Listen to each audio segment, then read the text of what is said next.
ตาเลือดเป็ดแซ่บๆขาดบ่ได้คือผักหอมเสริมเนาะมาเด้อมากินข้าวนำกันกราบสบายดีทุกคนมื้อนี้บ่พันสิพาทุกคนมาเฮ็ดเมนูตาเลือดเป็ดเนาะมื้อนี้บ่พันขอแปลงร่างเป็นเชฟเนาะจังก่อนเฮาสิไปเฮ็ดตาเลือดเป็ดเฮาก็ต้องมาเบิ่งเป็ดเนาะว่ามันน้อยหรือมันใหญ่เนาะเป็ดที่บ่พันสิเอามาเฮ็ดตาเลือดแม่นเป็ดแม่เนาะบ่พันสิใส่สูตร3หาเนาะหลายๆคนบ่เข้าใจเนาะว่า3หานี่น้ำปลาหาหรือว่าน้ำ3เนาะ3หานี่แม่นน้ำปลานี่3บวงแกงเนาะน้ำนี่หาบ่วงแกงเนาะน้ำก็เป็นน้ำที่สะอาดเนาะไปเอาน้ำห้วยห้องคลองบึงมากับกินบ่ได้คือกันเลยหลังจากเอาเลือดแล้วเฮาก็ได้มาป้าไว้ข้าวหนึ่งเนาะถ้ามันบ่กามเป็นว่าอันใส่ได้เนาะถ้ามันกามเป็นว่าอันถิ่มเลยเนาะหลังจากนั้นเฮาก็ได้มาลวกลกคนเป็ดเนาะมื้อนี้เซฟลกคนเป็ดที่ไวๆเนาะบ่ได้มาเลยเนาะบ่พันเลยจำเป็นได้ลกเองเนาะสิสาหรือสิไวก็เบิ่งกันไปนี่แหละเนาะพี่น้องหลังจากลกไปได้โดนเติบเนาะมันก็ได้สำเร็จแน่เนาะเพื่อสิแล้วนี่ก็บ่แม่นของง่ายเด้ทุกคนเลยลกจนค่ำจนมืดเพราะว่าคนบัวมันหลายจากเฮาลกบ่ไหวเนาะเฮาก็ได้นำเอามาเผาเนาะเพราะว่า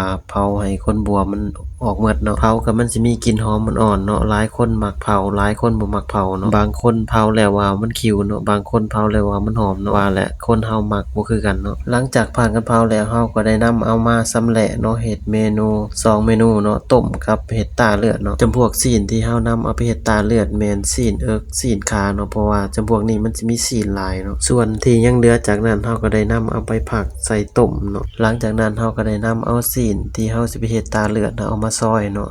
ซอยแล้วเฮาก็ได้นำเอาไปคั่วเนาะคั่วให้มันสุกๆเนาะมันจะได้มีกลิ่นหอมๆเนาะตอนคั่วเฮาก็ได้ใส่ผงนัวอีกหน่อยหนึ่งเนาะเพราะว่าเฮาสิปรุงให้มันละเอียดแล้วเนาะหลังจากคั่วสุกแล้วเฮาก็ได้นำเอามาตักใส่จานเนาะวางไว้ให้มันเย็นก่อนเนาะภายหลังรอถ่ายมันเย็นเฮาก็ได้นำเอาหัวสิงไคหัวหอมเนาะมาซอย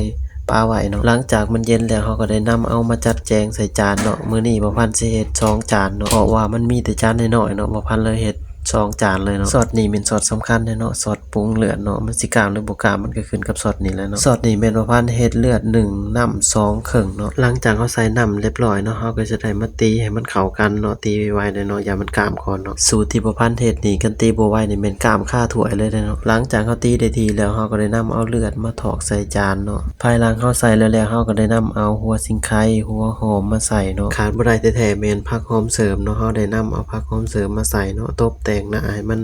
เป็นตะกินเนาะหลังจากนั้นเฮาก็ได้นำเอาในหมักถั่วดินเนาะมาโรยใส่เนาะผู้มักก็ใส่เนาะในหมักถั่วดินผู้บ่มักก็บ่ใส่ก็ได้เนาะในหมักถั่วดินก็ได้หลังจากนั้นก็รอถ่ายมันกามเนาะบ่เกิน1นาทีเนาะมันก็กามแล้วหลังจาก1นาทีผ่านไปเลือดมันก็ได้กามแบบนี้เนาะผู้ใดเบิ่งมาฮอดนี่เนาะนำเอาสูตรประพันธ์นี่ไปเฮ็ดเนาะรับรองบ่ผิดหวังแน่นอนเนาะมาเด้อทุกคนมากินตาเลือดเป็ดแซ่บๆนำบ่าวพันธุ์เนาะ